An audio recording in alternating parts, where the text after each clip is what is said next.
hay-adda Google ayaa waxa ay soo saartay digniin ay siisay dhammaanba dadka adeegsada adeegeeda emailka ee Gmail.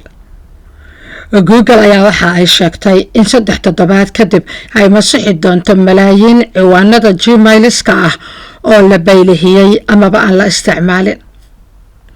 Tallaabadan ayaan misna ku ekaan doonin Gmail oo qura, balse waxay saameyn ku yeelan doontaa dhammaanba adeegyada kale ee Google ku xiran ama la shaqeeya Gmail, kuwaasoo ay ka mid yihiin Google Documents, Google Photos, Google Calendars iyo Google Videos oo kulligood la wada masixi doono si dhab ah dibna aan loo soo celin karaynin.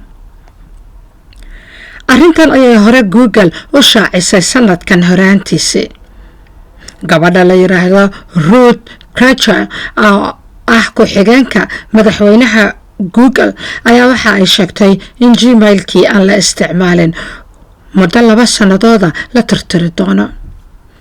Google ayaa leh adeegyo fara badan oo muhiim u ah balaayiin qof oo isticmaala, sida adeega muuqaalada baahiya ee YouTube, kan qoraalada iyo buugaagta lagu diyaarsado ee Google Documents, iyo kan sawirada lagu diyaarsado ee Google Photos.